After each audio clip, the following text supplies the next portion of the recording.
우리 오늘은 시작하기 전에 제가 교회 단톡방으로는 말씀을 드리긴 했지만 분명히 저는 생각은 그랬는데 제 입이 다른 말이 나갔더라고요. 오늘 그 빌레몬서랑 골로새서 말씀들을 좀 들여다볼 텐데 어제 제가 빌레몬서랑 빌립보서를 봐달라고 했는데 아니요. 영상으로 보시는 분들 사과의 말씀드리겠습니다.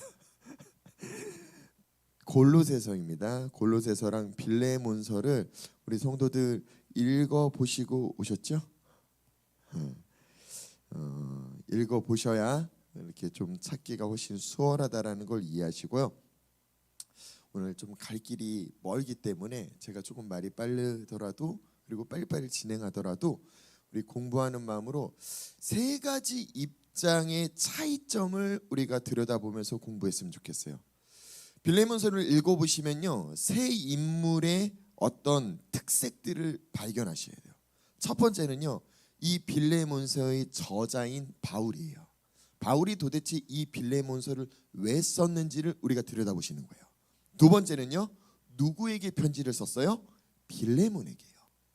성경이 명확하게는요, 빌레몬 말고도 이 편지를 수신하는 사람들을 더 거론했어요.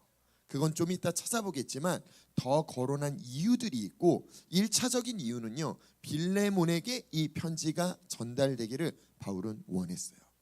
그러면 왜 이 편지를 썼나요? 이 편지의 많은 부분을 어디에 바울은 할애했어요? 8절부터 보시면요, 오네시모를 위해서 간구하는 이 바울의 어떤 글들을 우리가 좀 발견할 수가 있어요. 그러니까요, 오늘 말씀을 들으실 때는 세 가지 관점을 보시는 거예요. 바울의 관점, 두 번째는요 빌레몬의 관점, 세 번째는요 오네시모의 관점.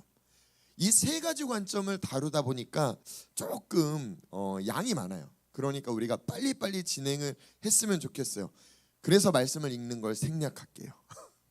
어차피 계속 읽어야 되기 때문에 생략을 하고 제가 1절부터 읽으면서 우리 빌레몬서를 좀 설명드리는 시간들을 갖도록 하겠습니다. 자, 1절부터 같이 눈으로 보시면서 따라오시면 좋을 것 같아요. 그리스도 예수를 위하여 갇힌 자 된 바울과 및 형제 디모데는 우리의 사랑을 받는 자요 동역자인 빌레몬과 자매 아비아와 우리와 함께 병사된 아키뽀와 내 집에 있는 교회에 편지하노니. 자, 1절 2절 말씀을 잘 들여다보시고요.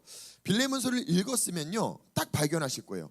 분명히 바울이 저자를 편지를 썼는데 지금 누구랑 같이 썼대요? 디모데와요. 근데 굉장히 아이러니한 건 디모데가 하는 말이 하나도 없어요. 근데 그냥 디모데가 공동 저자로 기록돼 있어요. 도대체 왜 그럴까요? 저는 오늘 이렇게 말씀을 나누면서 좀 질문을 많이 드릴 거예요. 질문을 드리는 이유는 계속 좀 생각을 해보자라는 거예요. 이 한 장짜리에 도대체 어떤 깊은 이야기들이 담겨 있나. 분명히 한 장 읽어보셨죠?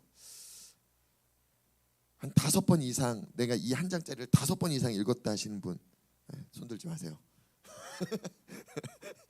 일단 넘어갈게요.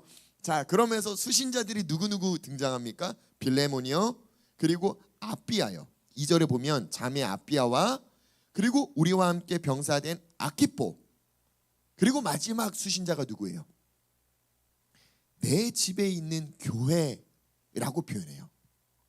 자, 이것들을 이해하시려면요, 왜 제가 골로새서를 같이 읽어달라고 말씀을 드렸냐면 골로새서 1장 7절을 한번 찾아볼까요?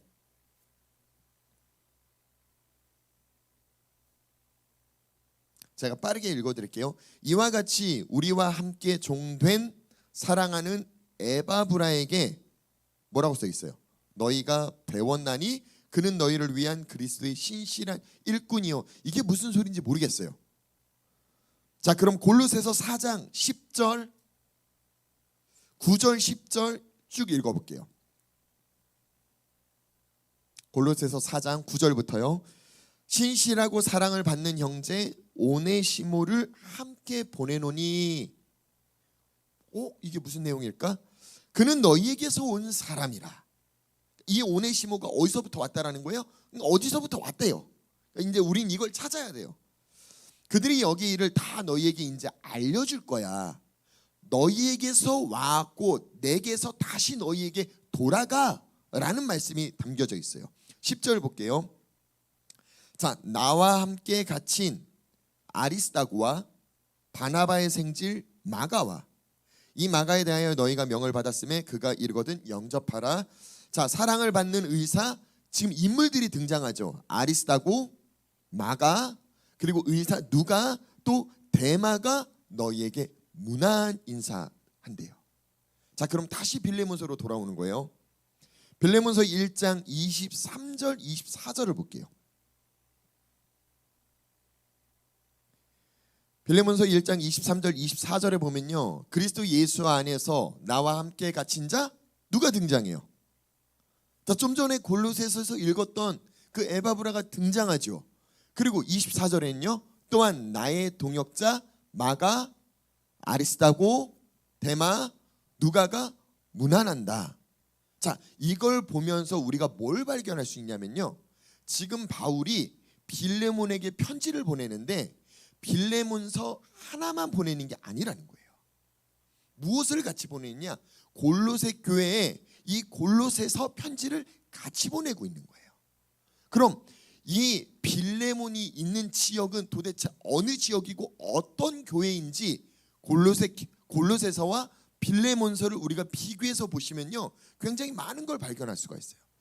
골로새서는 오늘 시간이 짧으셔서 아마 한 번 정도 읽으셨으면, 또 제가 3장 4장만 얘기를 하니까 아주 신실하시게 3장 4장만 읽으신 분들은 많은 걸 발견하지 못할 수도 있어요. 왜냐하면 1장부터 4장까지 읽으면요, 뭘 발견하냐면 우리가 수요일마다 어떤 성경을 공부하고 있어요? 저기요? 수요일 날요. 매주, 그렇죠. 에베소서를 매일 공부하고 있잖아요. 그러니까 에베소에서 발견했던 어떤 문구들이 골로새서에서 동일하게 발견하는 것들을 많이 발견하시게 될 거예요. 에베소서는요, 총 155 구절로 나뉘어져 있어요. 근데 그 중에 75절이나 무려 48%나 골로새서랑 똑같아요. 문구나 맥락이 똑같아요. 바울이 에베소 그리고 골로새 다 같이 소아시아 지역에 있는 그곳에 편지를 쓰는데 같은 맥락의 어떤 메시지를 전달하고 싶어요. 골로새서는 에베소처럼 그렇게 길지 않아요. 그렇기 때문에 골로새서의 3분의 2 정도가 에베소서와 거의 흡사해요. 그럼 제가 골로새서와 왜 빌레몬서를 같이 공부하자라고 말씀드렸냐? 빌레몬서만 보면은 이 한 장이 정확하게 이해하기가 좀 어려워요. 도대체 어느 교회에 어떤 맥락으로 무슨 사고로 어떤 목적을 갖고 이걸 썼는지를 발견하기가 좀 어렵다고요. 근데 골로새서 3장 4장, 더 정확하게 1장 2장 3장 4장을 다 들여다보시면요, 아, 두 개가 같은 영역이구나. 그러니까 교회에 편지를 쓴 것과 개인에게 편지 쓴 게 다르구나라는 걸 구분할 수가 있을 거예요. 자꾸 헷갈리네요. 빌레몬서 1장 2절에 보시면요, 이런 말씀이 써 있어요. 자매 아비아와 우리와 함께 병사된 아키포와, 그 뒤에 뭐라고 써 있어요? 내 집에 있는 교회에 편지하노니. 이 말은 무슨 얘기냐면요, 빌레몬이 살고 있는 집이 교회로 세워졌다라는 거예요. 무슨 말인지 이해가 되시죠? 자, 여기까지 개념을 이해하신 채로 우리 빌레몬서 1장 이제 3절부터 읽어 나갈게요. 하나님 우리 아버지와 주 예수 그리스도로부터 은혜와 평강이 너희에게 있을지어다. 매 서신서마다 이런 인사는 해요.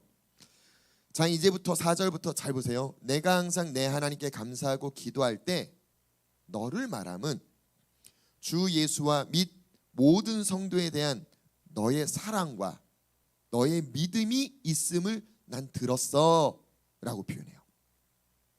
이로써 너의 믿음의 교제가 우리 가운데 있는 선을 알게 하고, 다시 표현할게요. 바울이 전하는 그 교리, 진리, 그 복음, 의, 선, 그 말씀을 네가 잘 배웠잖아. 근데 네가 또 성도들에게 그렇게 잘 가르쳐 주다 보니까 6절에요. 너의 믿음의 교제가 우리 가운데 있었던, 그러니까 우리랑 동일한 걸 지금 네가 나누어 주고 있다라는 거예요. 가르쳐 주고 있다라는 거예요. 그리스도께 이르도록 역사하느니라. 형제여, 성도들의 마음이 너로 말미암아 평안함을 얻었으니 내가 너의 사랑으로 많은 기쁨과 위로를 받았노라.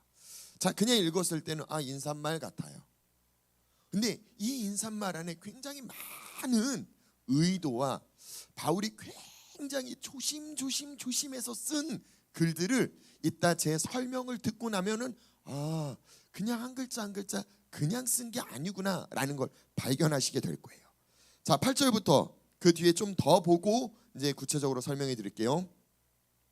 이러므로 내가 그리스도 안에서 아주 담대하게 내게 마땅한 일로 명할 수도 있으나, 자, 이제 분위기가 반전됐어요. 뭔가 이제 바울이 생각한 어떤 목적을 이야기하고 싶으신 것 같아요.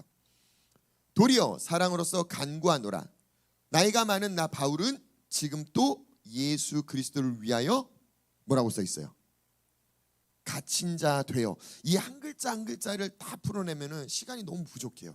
그냥 생략해서 말씀드린다면요, 그냥 갇힌 자라는 건요, 어떤 비유로 의미 부여할 수가 있잖아요.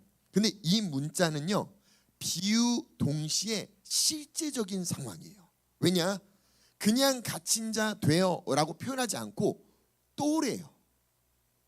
예수 그리스도를 위해서 내가 또 갇혔대요. 이 말이 왜 문자적으로 또 비유적으로 둘 다 포함이 되냐면, 바울은 예수님을 만나고 다메섹에서 회심을 한 다음부터 그의 믿음이 단 한 번도 흔들린 적이 없어요. 그는 항상 하나님 앞에 바로 서 있고 그 복음을 전하는데 그 열심이 줄어든 적이 없다고요. 변덕을 떤 적이 없어요. 그러니까 오늘 나는 예수 안에 갇혔다가 내일은 내 맘대로 살았다가 이런 변덕의 신앙생활을 한 게 아니라 항상 어디 안에 갇혀 있었어요? 예수 안에 갇혀 있었다고요. 예수의 복음만을, 예수님만을 자랑하는 걸 계속했다고요. 근데 성경에는요 또래요. 이 얘기는 뭘 의미할까요? 문자 그대로 바울이 감옥에 갇혀 있는 어떤 상황을 지금 묘사하고 있다고요.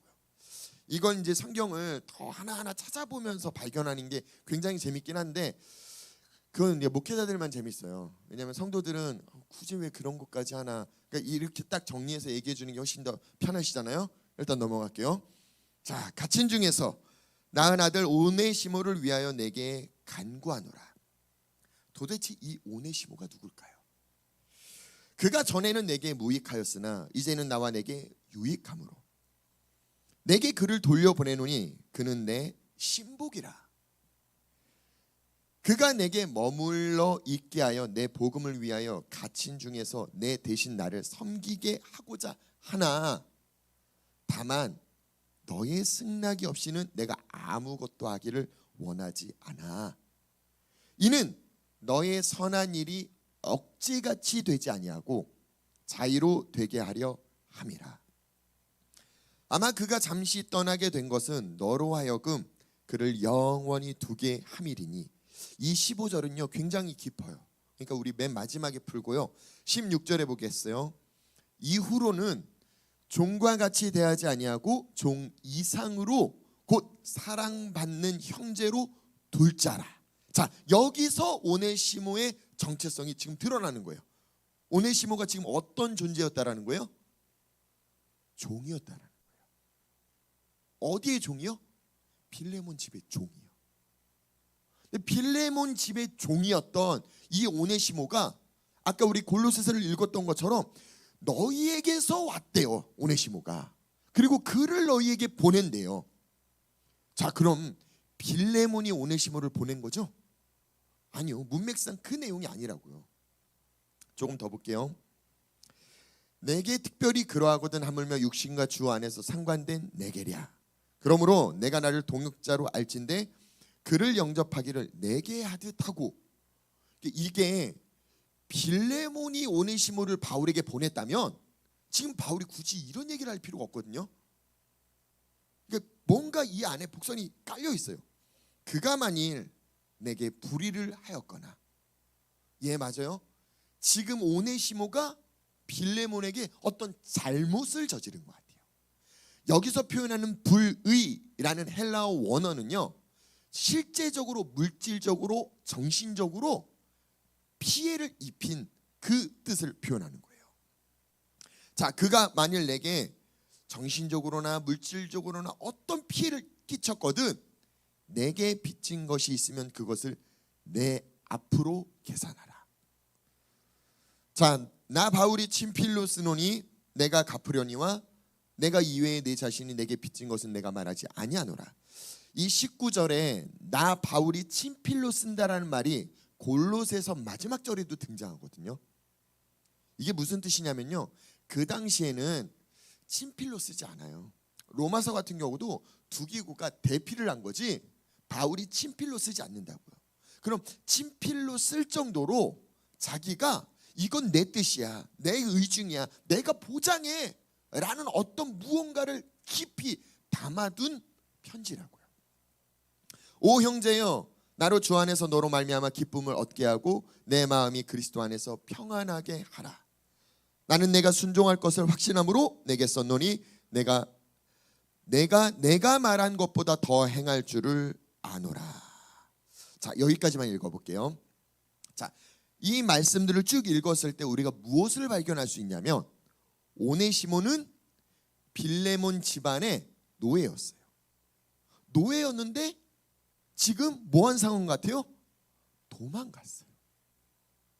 자, 이 시대를 이해하려면요, 이 시대의 노예라는 가치를 먼저 이해하셔야 돼요. 우리가 에베소서 공부할 때도 속량이란 단어와 함께 그 당시에 노예가 어떻게 취급을 받았는지 공부하지 않았습니까? 월요일, 화요일, 수요일, 목요일, 금요일, 토요일 각 날짜마다 판매하는 노예가 다 다르다고요. 노예는 사람입니까? 사람이 아니라고 말씀드렸죠? 맞아요. 사람이 아니에요. 다 성인들만 있으니까요. 문헌과 역사책에 보면요, 실제적으로 사람이 주인이요, 남자와 여자가 성관계를 하는데 여자 노예가 옆에서 물을 들고 있고 남자 노예가 옆에서 부채질을 하고 있어요. 생각을 해보세요. 잠자리를 하고 있는데 옆에 누군가가 있다라는 게 그것도 이게 일반적인 사고로 이게 납득이 되는가? 그러니까 그 당시에 노예들을 어떻게 취급했는지를 드러내는 문구들이에요. 실제적으로 서로 상전들끼리 편지를 주고받은 것들이 드러나 있는데 거기에 뭐라고 써 있냐면 내가 목욕하려고 했는데 그 목욕 물 온도가 맞지 않아서 그냥 노예를 죽여버렸다는 거예요. 그러니까 그 죽인 게 법적으로 문제가 되지 않아요. 왜냐하면 노예는 사람이 아니기 때문에요.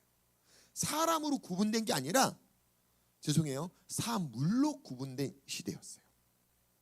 그럼 오네시모가 어떤 존재였는지 가늠이 되십니까? 자, 그런 존재가요 지금 뭐예요? 빌레몬을 떠나서 도망갔다니까요. 우리나라에서도 유명했던 그 사극 드라마 중에 추노라고 혹시 보신 분 있으십니까? 추노꾼이 뭐예요? 도망간 노예를 잡는 거잖아요. 그러면 이 당시도 어땠을까요? 노예가 도망가면 그냥 내비뒀을까요? 아니요. 추노꾼을 보내서라도 그 노예를 잡아갖고 잡히기만 하면 어떻게 될까요? 죽어요.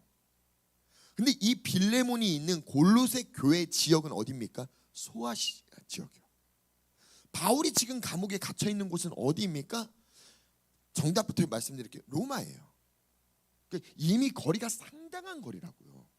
같은 고을, 같은 마을, 같은 지역에 바울을 찾아간 상황이 아니라 이 오네시모는 빌레몬을 피해서 도망가고 어디까지 갔냐? 로마까지 간다고요.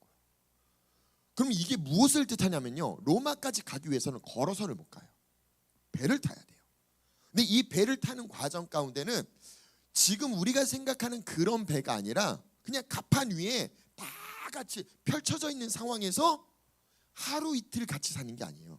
배에서, 갑판에서 몇 달간을 같이 살아야 돼요. 자, 보세요. 노예로 도망쳤으면 딱 노예 티가 나지 않을까요? 그죠?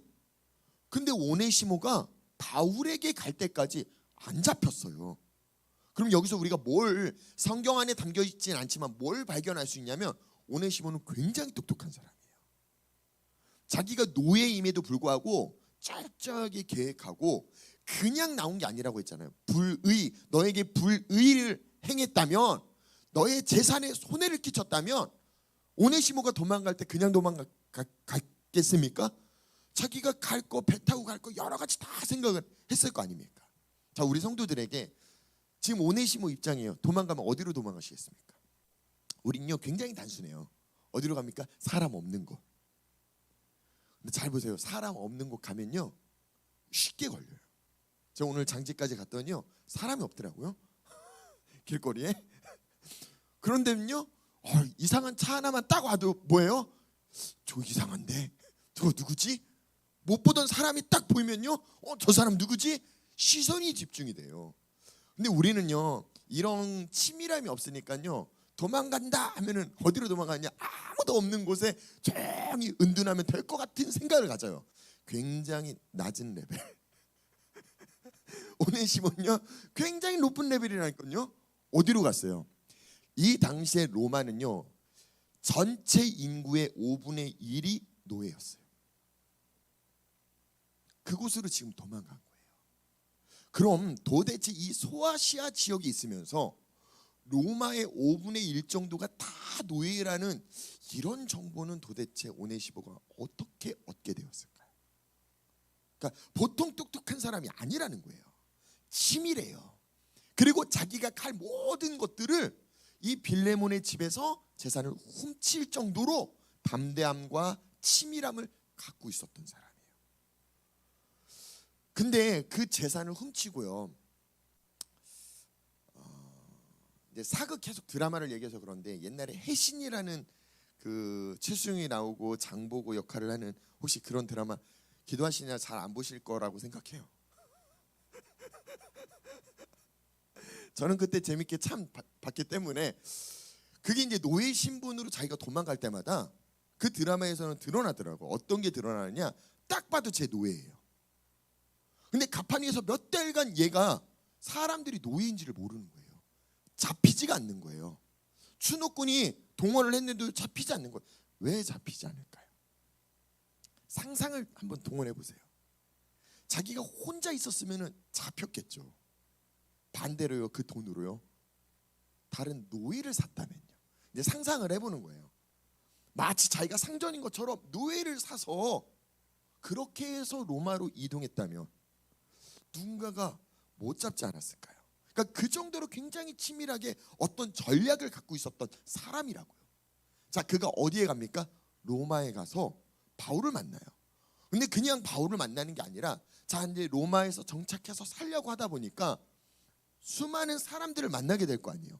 근데 그 만나는 사람들 중에 굉장히 매일매일 해볼래 하면서 기뻐하는 사람들의 어떤 유형들이 있는 거예요.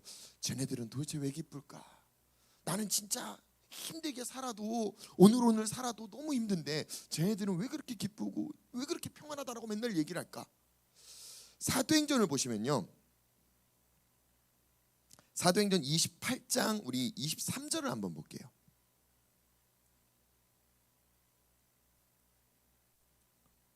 사도행전 28장 23절에요. 그들이 날짜를 정하고 그가 유숙하는 집에 많이 왔대요. 그래서 바울이 아침부터 저녁까지 강론하여 하나님 나라를 증언하고, 자, 바울이 갇혀 있는 감옥은요 사람을 만날 수 없는 감옥이 아니었어요. 이 당시에 옥중서신이라고 에베소나 골로새나 이렇게 내가 서신서를 쓸 때 자유롭게 편지를 쓰고 받는, 사람을 만날 수 있는 그런 어떤 자택 연금을 받고 있는 시즌이었다고요. 그러니까 그곳으로 사람들이 몰려오기 시작해요. 그래서 뭐합니까? 아침부터 저녁까지 강론하여 하나님 나라를 증언하기 시작해요. 모세의 율법과 선지자의 말을 가지고 예수에 대해서 이제 권면하기 시작해요. 30절도 볼까요? 바울이 온 이태를 자기 새 집에 머물면서 자기에게 오는 사람들을 다 영접하고 하나님 나라를 전파하기 시작했대요. 예, 여기서 하나님 나라의 복음을 들었던 사람들이 나가면은 로마 전국에서 와, 기쁨이 넘치네요. 그들의 마음 가운데 평안함이 넘치네요. 그러니까 뭐예요? 슬금슬금 자기도 한번 가보고 싶은 거예요. 누가요? 오네시모가요. 그래서 이제 바울이 복음을 듣고 하나님 나라를 접하고, 자, 우리가 신앙생활했던 것들을 상상해 봅시다. 처음 하나님을 만날 때는 나의 문제를 해결하기 위해서, 위로받기 위해서 요 정도에서 하나님을 만나기 시작하는데, 하나님을 알아가면 알아갈수록 우리의 마음 가운데 불편함이 찾아오지 않나요? 어떤 불편함이요? 빛이 비춰지니까 내 안에 어둠이 있는 걸 알아요. 그러니까 이 어둠을 토해내야 되는데 토해내고 싶지가 않아요. 자, 보세요. 교회 처음 와갖고요, 셀에 딱 들어갔는데 나누세요. 막 처음부터 잘 나누는 사람은요 진짜 성격이 좋으신 거예요. 대부분은요 나누세요. 전 패스요. 언제까지요? 서서히 익숙해지고, 그리고 내 속 얘기를 끄집어내는 데까지는 굉장히 오랜 시간이 걸리지 않을까요? 그러니까 오네시모도 그냥 바울을 통해서 복음을 듣자마자 속 얘기를 꺼냈다가 아니라 굉장히 오랜 시간 자기의 마음 가운데 응어리를 갖고 있었을 것 같아요. 왜요? 자기 노예잖아요. 노예라는 게 들통나는 순간 뭐예요? 죽어요. 죽는데 자기가 그걸 숨기고 하나님을 계속 믿고 알아가기 시작하니까 자기의 마음 가운데 불편하기 시작하는 거예요. 생각을 해보세요. 바울이 막 하나님 나라에 대해서 복음을 전하다가 어느 날 갑자기, 자, 우리 이제 335 셀 모임을 합시다. 제 상상이에요. 성경에 있는 내용이 아니라. 자, 그래갖고 오네시모랑 짝이 됐네요. 어디서 오셨어요? 잘 모르실 거예요. 저기 제가 많이 다녀봤어요. 그러니까 얘기해 보세요. 어디요? 내가 소아시아 지역에 굉장히 많이 복음 전하러 갔었는데 거기 어디? 에베소? 어디? 골로새? 그래. 그러면 거기서 골로새에서 왔다면 나 거기 아는 애 있는데 혹시 빌레몬 알아요? 우리 성도들이 만약에 오네시모라면 기분이 어때요? 그냥 무릎 팍 꿇리지 않을까? 들어는 봤어요. 그런 사람이 있었던 것 같아요. 하고 지나가는 거예요. 그 순간을 회피하긴 했지만 자기 마음 가운데 어떤 마음이 들까요? 계속 찔리지 않을까요? 이제 바울 얼굴 못 봐요. 바울 얼굴 볼 때마다 뭐예요? 이걸 얘기를 해야 돼, 말아야 돼, 해야 돼, 말아야 돼. 큰 마음을 먹어요. 마음을 먹고 이제 뭐해요? 이제 얘기하기 시작해요. 실은요, 저 골로새 교회에서 왔어요. 실은요, 제 주인이 빌레몬이에요. 예? 실은 저는 그 집의 노예인데 도망 나왔어요. 만약에 우리 성도들이 바울이라면 이런 상황을 대처했을 때 어떻게 하실래요? 제가 오늘 세 가지 관점을 보자라고 했어요. 바울이 이 상황을 어떻게 대처하느냐, 도대체 오네시모가 바울의 어떤 이야기를 들었기 때문에 다시 빌레몬으로 가게 됐는지, 그 빌레몬을 맞이하는 오네시모는 빌레몬은 어떤 기분일까요? 그러니까 이 세 가지 관점들을 계속 묵상하시면서 오늘 말씀들을 좀 들여다보시면 좋겠어요. 바울은 이 상황에서 어떻게 할까요? 내가 빌레몬 잘 알아. 괜찮아. 네가 하나님 앞에 바로 섰잖아. 내가 얘기해 줄게. 맞을까요? 틀릴까요? 자, 눈동자가 지금 저를 피하지 마시고요. 맞을까요? 틀릴까요? 제가 오늘 말씀을 통해서 우리는 신앙생활 하면서도요, 우리의 실상 삶에 적용이 안 돼요. 그러니까 신앙 안에서 하나님을 어떻게 섬기는지는 수없이 배웠는데 사람과의 관계 안에서는 우리가 말씀을 따라 어떻게 관계해야 되는지가 명확하지가 않아요. 그러니까 기준이 다 나예요, 나. 그럼 바울은 어떻게 했냐라는 거예요. 그래, 내가 빌레몬에게 얘기해 줄게. 그럼 우리 성도들이 입장이 빌레몬이라면 기분이 어떠세요? 자, 그럼 이걸 잠깐 비워두고 그럼 빌레몬 관점으로 이 성경을 다시 한번 묵상해 봅시다. 빌레몬서 1장 2절 말씀을 보면요, 빌레몬은 교회를 하고 있었어요. 자기 집에서. 그죠? 그리고 자, 다시 찾아볼게요. 빌레몬서 1장 5절을 보니까요, 이렇게 표현되어 있어요. 주 예수와 및 모든 성도에 대한 너의 사랑과 믿음이 있음을 내가 들었어. 바울이 얘기하잖아요. 그리고 7절에도요, 형제여 성도들의 마음이 너로 말미암아 평안함을 얻었어. 그러니까 빌레몬이 지금 어떤 사역을 하고 있어요? 굉장히 선한 사역을 하고 있겠죠. 선한 사역을 하고 있는 이 빌레몬 입장에서 자기 집에서 노예가 도망갔어요. 그럼 사람들은 빌레몬을 어떻게 볼까요? 그리고 빌레몬 귀에는 어떤 말들이 들려올까요? 아이고 저것 봐, 겉으로는 진짜 하나님을 사랑하고 그 사랑을 다 말하고 노래하고 가리키는데 지 노예들한테 어떤 짓을 했길래 도망을 가? 라는 얘기하지 않을까요? 저는 이 심정을 굉장히 잘 이해가 돼요. 왜냐하면 저랑 같이 사역했던 사람들이 떠날 때 저도 동일하게 그런 얘기를 많이 들었고 그 마음이 어떤 마음인지 굉장히 잘 알 것 같아요. 근데 거기에요, 변명이나 어떤 대꾸도 할 수가 없어요. 근데 소갈이 가요. 어떤 소갈이를 앓을까요? 말로 표현할 수 없는, 집이 교회를 할 정도로 이 빌레몬에게는요 재력을 갖고 있어요. 돈도 있어요, 신앙도 있어요, 사랑도 있어요, 그를 따르는 사람들도 있어요. 근데 결과는요, 그 집에서 노예가 도망갔어요. 사람들은 얼마나 수군거리기 좋을까요? 나이스한 모습에서 흠이 하나 생겼어요. 그 흠을 얼마나 사람들은 아금아금 물고 싶을까요? 그 무는 소리를 들을 때마다 어떤 기분이 들까요? 느껴지세요? 빌레몬의 마음이? 재산의 손해는요 빌레몬에게 좀 덜할 것 같아요. 근데 자기의 그 성도를 향한 사랑, 그 예수 그리스도의 뜻을 내가 이루고자 몸부림쳤던 그 모든 게 부정당하는 자기 명예가 실추하는 것, 어떤 마음일까요? 빌레몬 입장에서는 오네시모가 보고 싶지 않을 거예요. 떠나갔으니까요 이제 영원히 빠이빠이, 차라리 페이드아웃 딱 그러고 싶을 것 같아요. 근데 그 오네시모가 다시 돌아온대요. 빌레몬의 마음은 어떨까요? 그냥 기쁨으로 하나님의 사랑이니까 받아줘야지, 용서해줘야지, 이 말 하실 수 있을까요? 그 상황을 내가 겪지 않으면 그 마음은 이해할 수가 없어요.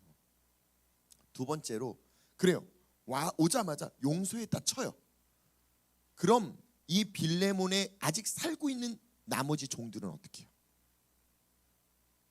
그들은 반란이 일어나지 않을까요? 두 번째, 그 주변에 많은 상전들이, 노예를 지니고 있는 상전들이, 그건 불법이 아니었으니까요, 그 당시의 문화 안에서. 그럼 그들은 빌레몬에게 어떤 얘기를 했을까요? 조심 똑바로 해. 네가 그거 받아들이면 니네 종들만 들고 일어나는 게 아니라 여기저기 진짜 걷잡을 수 없어. 첫 단추가 중요해. 그러니까 우리의 실상의 삶으로 적용해서 한번 생각을 해보세요. 빌레몬이 도대체 어떤 마음이었을까? 바울이 얘기한다고 쉽사리 그럼요 바울께서 말씀하시는데 이런 마음이 들겠냐라는 거예요. 절대 안 들죠. 주님이 우리를 죽기까지 사랑하셨으니까 네가 사랑해야지, 그 말 한다고 그게 바로 됩니까? 해보셨잖아요. 사랑을 실천하려고 노력해봤는데 내 뜻대로, 내 마음대로, 내 의지대로, 특별히 나에게 잘못한 사람을 내가 용서하는 거에 그게 쉽습니까? 그걸 쉽게 말하는 사람은요 용서를 안 해본 사람이더라고요. 용서를 해보는 사람은요 얼마나 하기 싫은 그 마음. 근데 하나님은 하라지 이 갈등 시간이 얼마나 오래 가는지 아십니까? 빌레몬이 지금 그 심정을 지니고 있다. 그 마음을 지니고 있다. 그런 빌레몬에게 바울은 편지를 쓰는 거예요. 편지를 쓰면서요. 다시 한번 이제 본문을 보세요. 5절을 보실 때 이제 다른 마음, 다른 관점이 보이기 시작할 거예요. 왜 바울이 처음부터 빌레몬, 넌 그런 사람 아닌 거 알아. 너의 마음이 어떤 마음인지, 네가 성도들을 어떻게 사랑했는지, 그들에게 어떤 복음을 전하고 있는지 내가 들어서 내가 잘 알고 있어. 지금 그렇게 세심히 그 빌레몬의 마음을 녹이고 있어요. 그의 마음 가운데 아니 종 말고 상전은 상처 안 받나요? 그 상처받은 마음을 지금 녹이고 어루만지고 있다고. 생각을 해보세요. 그냥 빌레몬에게 야 내가 말했으니까 너 이거 내가 너의 스승이잖아, 내가 사도잖아 이랬으면요 불편한 채로 듣긴 들었겠죠. 진짜 용서인가요? 아니요. 그 집안 안에, 그 집 안에, 교회 안에 수많은 종들, 여러 사람들을 배려했기 때문에 빌레몬에게만 편지를 쓴 게 아니에요. 다른 사람에게 지금 거론하는 내용이 아니잖아요. 다른 사람들도 지금 내가 빌레몬에게 이렇게 이야기하는 거에 너희도 증인이 되어주고 너희도 같이 좀 동의해줘. 왜? 빌레몬 혼자 결정하기가 너무 마음이 어렵거든. 그래서 지금 2절이 이렇게 쓰는 거예요. 자매 아피아와 우리와 함께 병사된 아키뽀와 내 집에 있는 교회에, 그 교회에 속한 모든 사람들에게 지금 바울이 뭘 요구하고 있는지 너희가 좀 듣고 좀 묵상했으면 좋겠어. 이 편지를 같이 볼 수 있게끔 이걸 전달하고 있어요.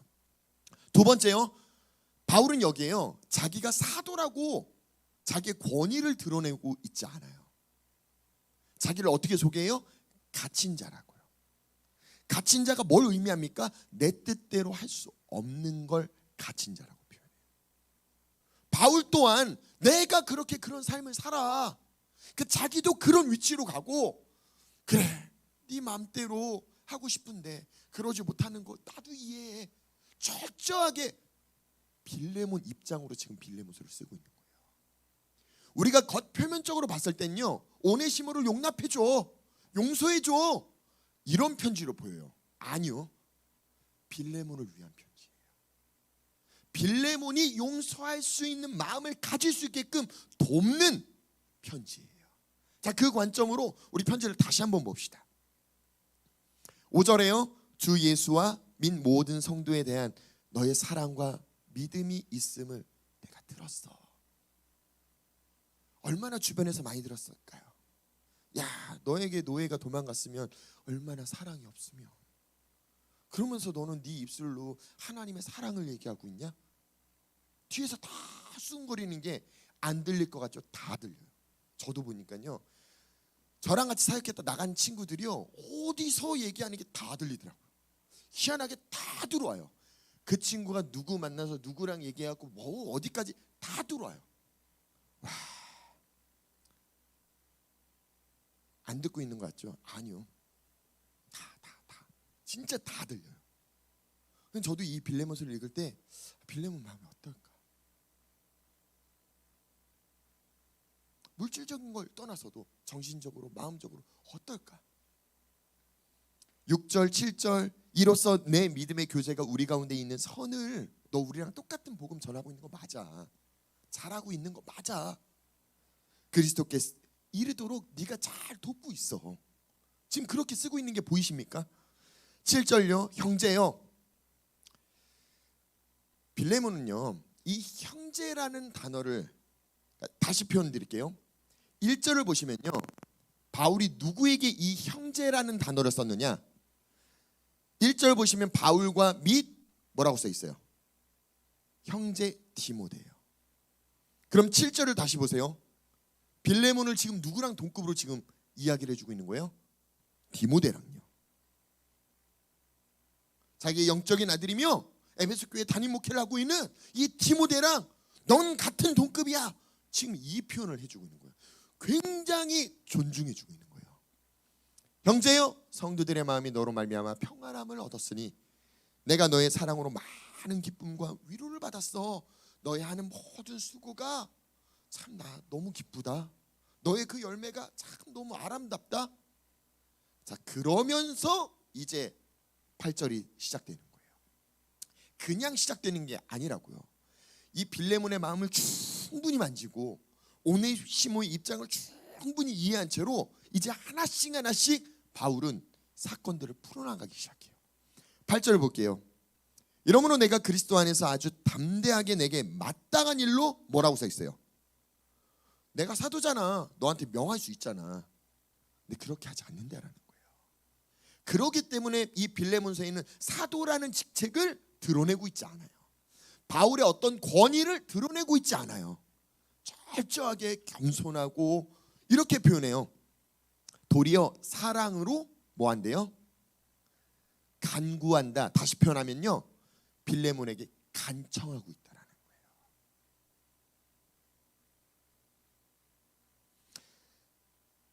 그 뒤에 뭐라고 써 있어요? 나이가 많은 나 바울은, 그러니까요 바울이 지금 한창 젊을 때 복음을 전하는 게 아니라 이제 늙었다고요.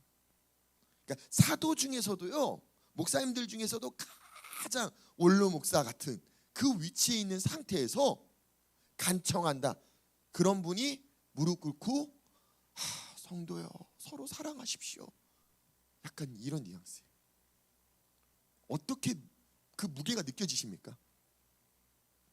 지금 또 예수 그리스도를 위하여 갇힌 자 되어. 에베소서 말씀을 나눴을 때 분명히 말씀드렸을 거예요. 바울은 억울한 누명으로 인해서 감옥에 갇혔다고요. 예수님을 위해서 복음을 전하다가 감옥에 갇힌 게 아니라 누명 써갖고 감옥에 갇혔어요. 그랬는데도 억울하다라고 표현하지 않아요. 뭐라고 표현해요? 예수 그리스도를 위해 갇힌 자 되었다라고 자기를 소개해요. 갇힌 중에서 내가 만나게 됐다라는 거예요. 누구를요? 오네시모를요. 그가 하나님을 영접하고 그가 그의 죄를 토설하고 그가 너의 집의 노예였다라는 걸 이야기했다라는 거야. 이 모든 맥락들이 이 안에 담겨져 있어요. 그래서 그 오네시모를 위해 내게 간청해. 근데 이 간청은요, 그가 전에는 너에게 무익하였으나 이제는 나와 내게 유익함으로. 자 보세요. 오네시모의 이름의 뜻이 뭔지 아십니까? 베네핏이에요.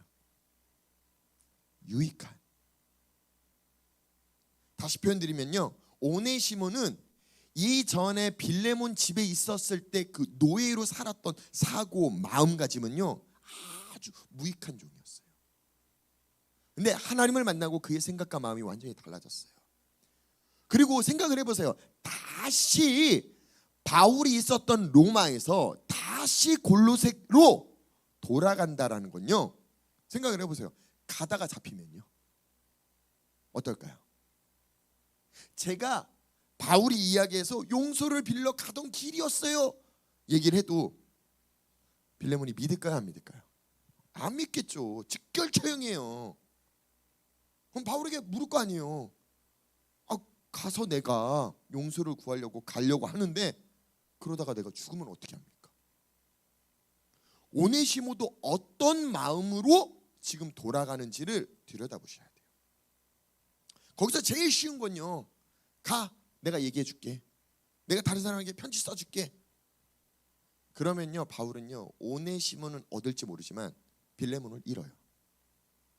근데 바울의 지혜는요 빌레몬도 얻고 오네시모도 얻더라고요. 우리에게 이 지혜가 있기를 예수님의 이름으로 축복합니다. 저는 이 빌레몬서를 볼 때마다 바울이 어떤 직책을 감당하고 있냐? 중재자예요. 성경 잘 보시면요 예수님이 이 땅에 오셔서 하나님과 우리와의 관계를 중재하셨대요. 화목하게 만드셨대요. 바울도 그 직책으로 내가 너희를 예수에게 중재하고 있대요. 근데 이 직책을 이제 너희에게 주겠다. 바울은 철저하게 예수 그리스도를 알게끔 복음을 전하는 그 중재의 역할만 하는 것이 아니라 실상의 삶에서도 중재의 역할을 해내고 있더라고요. 그러니까 바울의 관점은 중재자의 관점이에요. 어느 한쪽의 편을 들어주는 관점이 아니라 둘 다 얻으려는 수를 잘 들여다보셔야 된다고. 자, 이제는 나와 내게 유익하대요. 누가요? 오네시모가요. 그러니까 이름 가지고 장난치는 거예요. 그 이름의 정체성이 이전에는 그랬는데 이제는 얘가 달라졌어. 이제는 너에게도 나에게도 유익한 사람이 될 거야.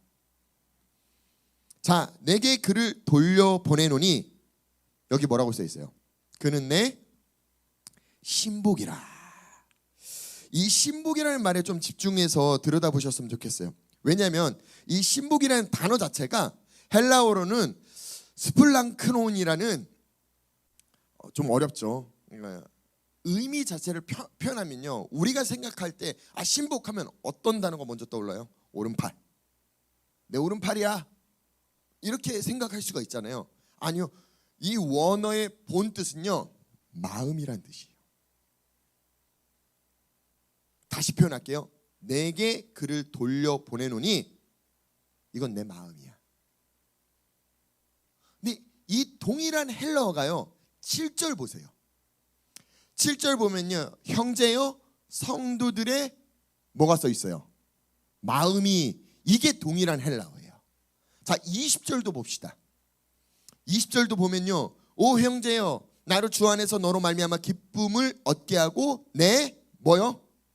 마음이. 이것도 동일한 단어라고요. 그러니까 신복은요 철저하게 이 바울의 마음이라는 거예요. 12절 말씀으로 바울은 빌레몬에게 오네시모를 돌려보내는데 그건 내 마음이야 라고 표현하는 거예요. 야, 좀 짓궂어요. 만약에 이걸 거절하면요, 바울의 마음을 거절하는 격이 돼버리게 돼요. 참 밀당의 고수인 것 같아요. 7절 다시 볼게요.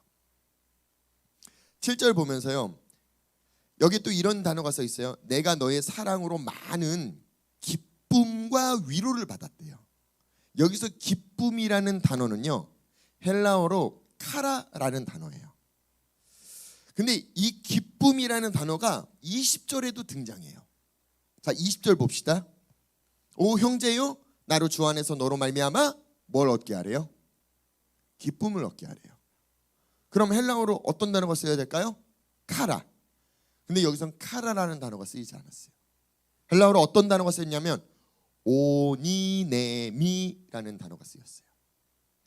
어떤 단어랑 좀 비슷한 것 같지 않아요? 그렇죠. 오네시모의 어근이 돼요. 오네시모는 어떤 뜻이라고요? 유익하다고요. 그 뿌리는요, 기쁨에서 시작한 거예요. 무슨 말인지 이해가 되시죠? 그러니까 바울은 지금 뭘 얘기해요? 형제요 나로 주 안에서 너로 말미암아 이 오네시모를 얻게 해줘. 언어 유희하고 있는 거예요. 이 글을 읽는 빌레몬의 마음이 어떨까요? 바울이 내 마음을 아는구나. 위로받았다가 이건 뭐지? 그때 또 위로받았다가 왜 또 위로받냐면요, 중간에 볼게요.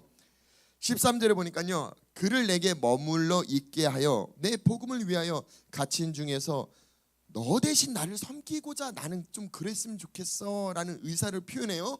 근데 다만 너의 승낙이 없이는 내가 그렇게 하고 싶진 않아. 그러니까 그치, 바울이 나한테 그런 것까지 요구하진 않겠지. 여기까지 읽었어요. 이는 너의 선한 일이 억지로 하지 말라는 얘기는 결국 하라는 얘기잖아. 또 이제 이 자원하는 자의로 되게 하길 원해. 계속 지금 바울이 뭐 하고 있어요? 밀당을 하고 있어요.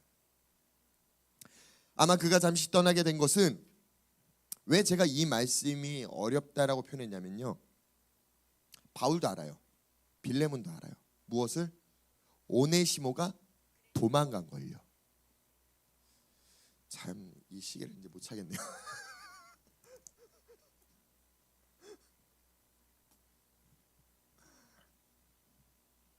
도망갔어요. 근데 바울은 지금 뭐라고 써 있어요? 떠나게 된 것은 그것도 잠시요. 너로 하여금 그를 영원히 두게 하리니. 이게 무슨 뜻일까요? 공동 번역은요 좀 너무 디테일하게 표현했어요. 그러니까 아예 직관적으로요. 이게 하나님 섭리야. 우리 그런 거 있잖아요. 어떤 사건에 어떤 문제에 부딪히면요, 어차피 이게 하나님 뜻이야. 진짜 하나님 뜻일지언정 뜻일지도 모른다 이거와 뜻이야. 그럼 빌레몬 입장에서는요.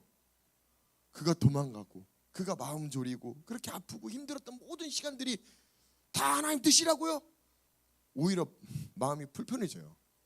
근데 한번 생각해봐. 이 안에 하나님 섭리가 있지 않을까?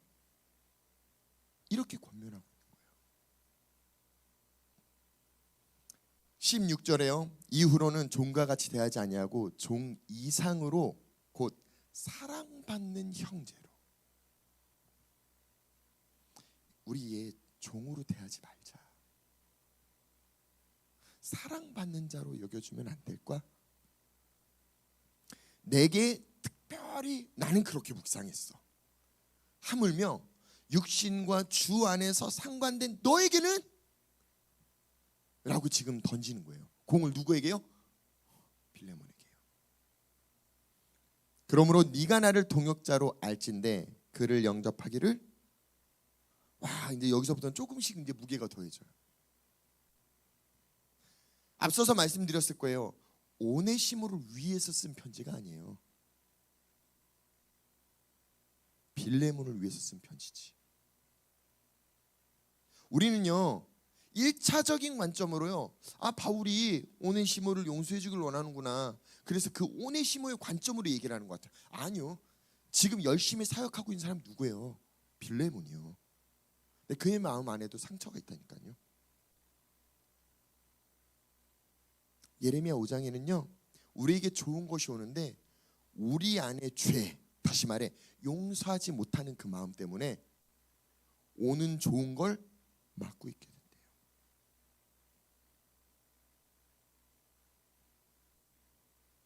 바울은 그래서 철저하게 이 빌레몬을 위해서 편지를 쓰고 있는 거예요.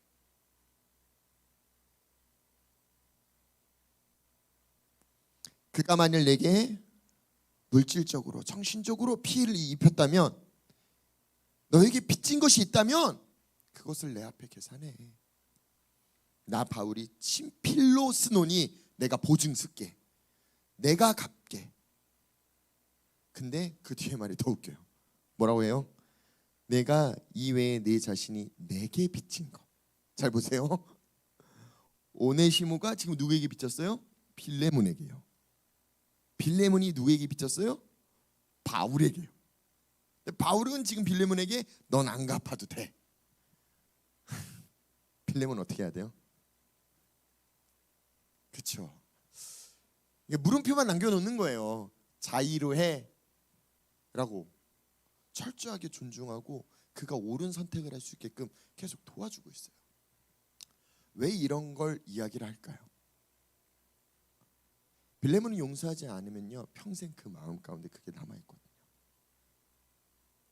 근데 그를 용서해주고 이 안에 하나님이 너도 온전케 하고 그도 온전케 하고 그가 더 이상 종이 아니라 사랑받는 존재로, 다른 사람들을 유익하게 하는 존재로 하나님이 그에게 주신 정체성 그대로 살아갈 수 있게, 너도 그도 그렇게 회복되면 안 될까? 보세요. 빌레몬이 용서하는 방법 중에요, 바울이 명했기 때문에 용서한다면요 온전한 용서가 아니겠죠. 그럼 내가 기독교 집안이니까, 나는 교회를 하고 있으니까 사람들의 이목 때문에 용서를 하면요 평생 내 마음엔 용서하지 않은 거예요. 다른 사람들 때문에 떠밀린 거죠. 우리 그런 경우 많잖아요. 이렇게 자녀들에게도 목회자 자녀나 장로님 자녀나 권사님 자녀나 교회에서 보면은 아우 쟤는 왜 장로님 아들인데 저렇게, 쟤는 목사님 아들인데 왜 저렇게 사는지. 우리 교회에서는 그런 얘기 안 했으면 좋겠어요. 왜냐면요 애들은 애들이에요. 그 나이 때 갖고 싶은 게 있고 그 나이 때 싸울 수도 있고요. 그 나이 때 자라면서 우리도 그 여정을 걸었으면서 왜 아이들에게 그런 무게를 덮으시려고 해요? 그럼 제가 덮어볼까요? 하나님의 자녀면서 왜 그러세요? 왜 하나님의 자녀면서 욕심을 내시고, 왜 하나님의 자녀인데 세상을 향해 무언가는 이루기를 원하시고 그렇게 계속 성도 하나님 자녀인데 매번 제가 자녀인데 왜 이렇게 해요? 자녀인데 왜 이렇게 해요? 교회 나오기 싫을걸요?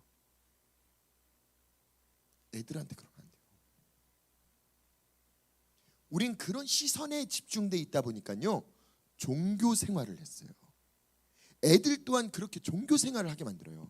굉장히 많은 PK들이요, 목회자들 자녀들이요, 그 시선 때문에 올바른 하나님을 보지 못하고 포장된 예배만 굉장히 오랫동안 드리게 됐어요.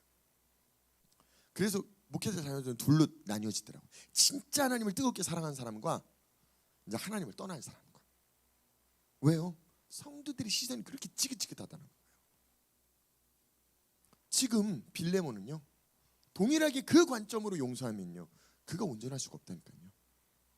그도 온전하고 오네시모도 온전한 유일한 비결은요 사랑을 근거로 한 용서예요. 바울은 지금 그걸 가리키고 그걸 권면하고 있는 거예요. 너의 마음 가운데 그 마음을 가지면 안 될까? 왜요? 1절 잘 보시면요 이렇게 써 있어요. 바울과 및 형제 디모데는 우리의 사랑을 받은 자. 지금 빌레몬에게 뭐라고 표현하고 있어요? 너 우리 사랑 받았잖아. 그죠? 우리로부터 사랑을 받았기 때문에 그 사랑을 지금 빌레몬이 뭐 하는지 5절 보니까요 네가 성도들을 사랑하는 걸 내가 들었어. 사랑을 받았기 때문에 그 받은 사랑 그대로 성도들에게 나눠주는 소식을 듣고 나 너무 기뻐. 바울이 그 얘기를 하고 있잖아요. 하나 더 얻는 거예요. 그 오네시모도 사랑해주면 안 돼. 사랑 받아봤잖아. 사랑도 줄 줄도 알잖아. 너무 주기 싫지만 그 사람 품고 사랑해주면 안 돼. 지금 바울이 그렇게 권하고 있다고. 친필로 쓰면서 오 형제여 나로 주 안에서 너로 말미암아 뭘 얻게 하래요? 기쁨을 오네시모를 얻게 하래요. 누구로 말미암아? 너가 자의로 선택하고 사랑으로 용서해 줌으로 말미암아 오네시모를 다시 나를 섬기는 내 옆으로 보내주면 안 돼? 네가 그를 종이 아닌 진짜 자유하게 놔주면 안 돼? 그걸 권면하고 있다고요. 착각하시면 안 돼요. 철저하게 오네시모의 관점으로 지금 이야기를 하는 게 아니에요. 근데 우리는 자꾸 오네시모의 관점으로 바울이 오네시모만을 위한 빌레몬에게만 희생을 요구하는 것 같아요. 아니요. 더 정확하게 빌레몬 스스로가 자유케 되는 거예요. 빌레몬 스스로가 평생 동안 어떤 마음을 지녔을까요? 이 오네시모에 대해서 그냥 잘라버리고 싶은 거예요. 잊고 싶은 거예요. 들춰내고 싶지 않은 그 상처라고요. 바울은 그걸 들춰내고 있어요. 그 상처가 네 안에 있지 않았으면 좋겠어. 철저하게 그냥 하나님 사랑으로 그걸 네가 완전히 녹여 없애버렸으면 좋겠어. 그리고 내 마음이, 자 여기서 말하는 마음이 뭘 뜻한다라고요? 12절 아까 보셨잖아요. 내게 그를 돌려보내노니 누굴 뜻해요? 오네시모요. 그러니까 이 오네시모는 뭘로 연결돼 있어요? 바울의 마음이요. 무슨 말인지 이해가 되시죠? 자 20절 다시 보세요. 자 너로 말미암아 기쁨을 얻게 하고 내 마음이 그리스도 안에서 평안하게 하라. 내 마음, 지금 바울의 마음이요? 아니요, 오네시모를 얘기하는 거예요. 12절부터는 이 마음을요 오네시모로 지금 표현하는 거라고요. 오네시모가 그리스도 안에서 평안하게 했으면 좋겠어. 자 우리가 생각하는 이 평안은요 피스가 아니에요. 헬라어로 번역하면은 쉼, 다시 말해 안식이에요. 우리가 안식에 대해서 공부할 때 어떻게 묵상했습니까? 안식은요 그냥 일곱째 날 쉬는 게 아니에요. 안식은 하나님과 사람이 하나 된 상태예요. 그러니까 이 오네시모가 하나님에게 철저하게 드려지게끔 하면 안 돼. 하나님과 하나 될 수 있게 하면 안 돼. 오네시모가 지금 빌레몬에게 갈 때까지 어떤 용기를 가져야 된다고 말씀드렸죠? 죽음을 각오한, 목숨을 걸고 가야 된다고요. 뭐 때문에요? 대부분 크리스천들 그렇게 표현하잖아요. 하나님이 날 용서하셨으니까, 내가 하나님 앞에 나의 죄를 알았으니까 굳이 내가 목숨을 걸고 거기까지 가고 용서를 구할 필요가 있나? 아니요, 성경은 그렇게 말하고 있지 않아요. 성경은 하나님으로부터 용서받았어요? 그럼 마땅히 그 사람에게 가갖고 용서를 빌라라는 거예요. 만약에 바울이요 거기서 그래 너 하나님 만났으니까 됐어, 그래 여기까지, 빌레몬도 너를 좀 잊었을 거야 하고 거기서 끊었으면요, 나중에 그 소식이 안 들릴까요? 들려요. 들리면요 결국 오네시모도 마음이 어렵고요, 빌레몬도 마음이 어렵고요, 쑥대밭된다. 바울은 그렇게 오네시모를 가리키지 않아요. 네가 구원받았다면, 네가 예수님 만났다면 미안해, 너 목숨 걸고 가서 빌레몬에게 용서를 구해. 빌레몬의 용서를 받아. 이 오네시모가 다시 돌아왔을 때 빌레몬은 어떤 생각이 들었을까요? 굉장히 영악하다고 했죠. 굉장히 지혜롭다고. 노예치고는 도망가는 이 전략과 돈을 훔쳐 노마까지 바울을 만났다? 도대체 어떻게 했길래 그가 다시 돌아왔어요? 어떤 생각이 드시겠습니까? 의심하지 않을까요? 얘가 뭐 때문에 돌아왔을까? 제가 이 빌레몬의 마음을 굉장히 잘 이해한다고 말씀드렸죠. 저를 떠났던 사람이 다시 돌아오는 경우들이 되게 많았거든요. 실제적으로 같이 예배하는 친구들도 있고요. 그럼 제 마음은요, 이젠 얘가 좀 바뀌어서 왔나? 저도 그런 생각 해봐요. 바뀌지 않았네 라는 것도 느낄 때가 있어요. 바뀌고 안 바뀌고의 문제가 아니더라고요. 하나님은 그가 다시 돌아왔다면 제게 요구했던 마음이 어떤 마음이냐? 사랑하라. 그가 맞고 안 맞고가 아니라 네가 그를 사랑할 수 있니? 물으시더라고요.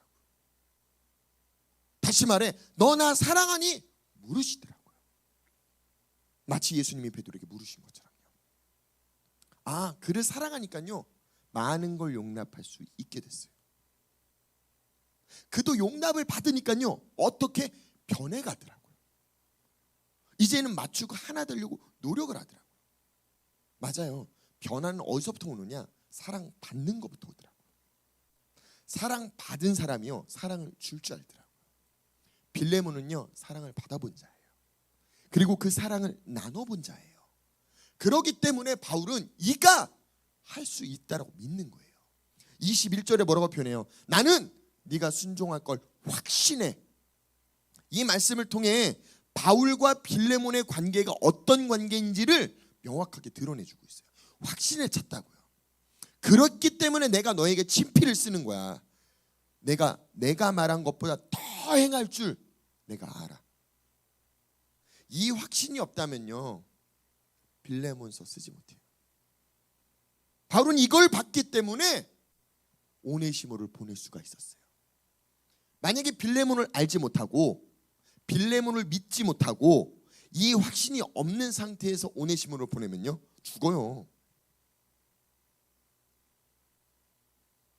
잘 보세요. 하나님이 일하시는 걸 말씀드렸죠. 하나님은 어떻게 일하신다고요? 완성시키시고 일하신다고요. 그렇기 때문에 하나님이 계획하시고 하나님이 그 뜻을 선포하시면 그 뜻은 이루어졌다라고 믿고 우리가 그 뜻을 활성화시키는 게 필요하다라고 말씀드렸죠. 바울도 지금 똑같은 속성이 있지 않습니까? 오네시모의 삶에 어떤 결과가 있을지 이미 봤어요.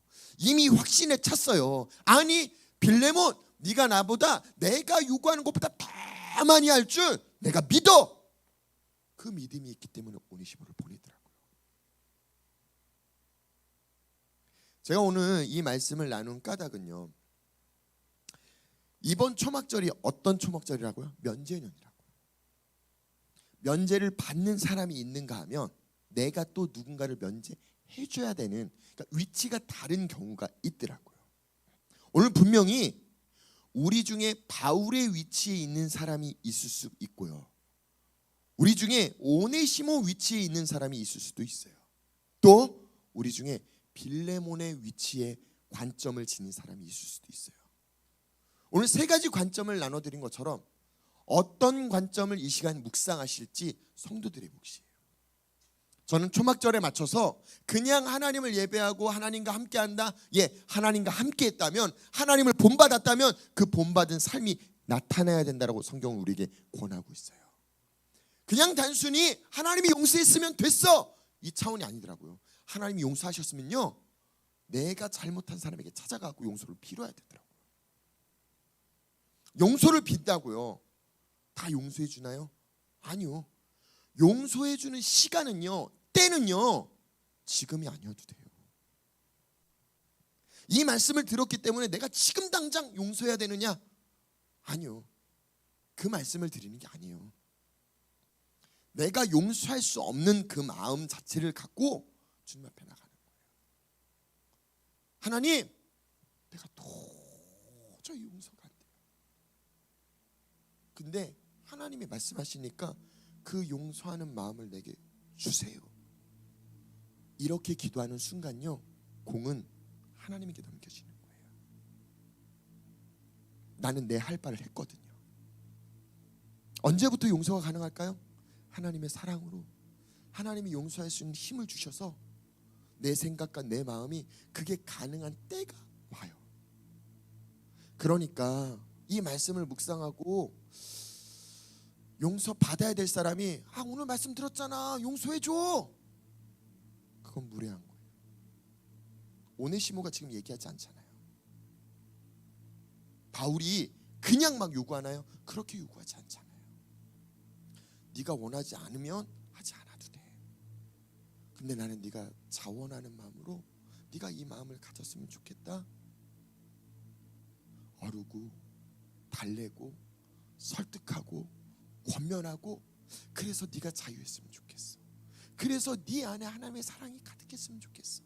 그래서 네 안에 하나님의 형상이 가득했으면 좋겠어. 네가 원래 상태로 온전해져야 널 통해 오네시모도 온전해지지. 하나님은 지금 이 메시지를 우리에게 주고 있다라고 생각을 해요.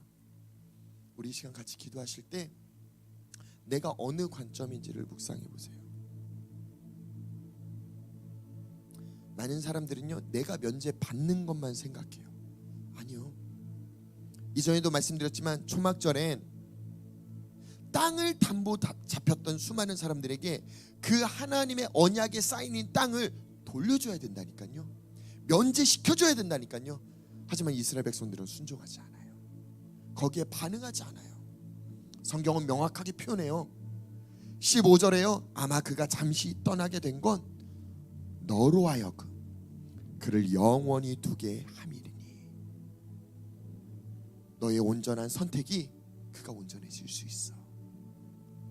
이 모든 것들이 어쩌면 하나님의 섭리로 무언가를 깨닫게 하고 있지는 않을까? 이 바울의 음성을 우리가 묵상하고 우리 이 시간 같이 기도하셨으면 좋겠어요. 하나님, 내가 용서해야 된다면 용서할 수 있는 마음을 내게 해주세요. 또한 내가 용서받아야 된다면 하나님, 내가 잘못했어요. 하나님 앞에 잘못했고 사람 앞에 잘못한 이 부분을 수정하고 용서받을 수 있도록 하나님 우리에게 은혜를 더하여 주시옵소서. 바울과 같은 위치에 있는 분이 있으십니까? 어느 한쪽 편이 아니라 하나님 안에서, 하나님 나라는요, 두 축이 깨지면 안 돼요. 둘 사이에 하나님 나라가 임했다 말씀하셨기 때문에 너희 안에 하나님 나라가 임한 그 하나님 나라를 굳건하게 세우는 우리가 되기를 예수님의 이름으로 축복합니다. 우리 다 같이 이 시간 주여 한번 외치며 합심해서 통성으로 기도하며 나아갑시다. 주여.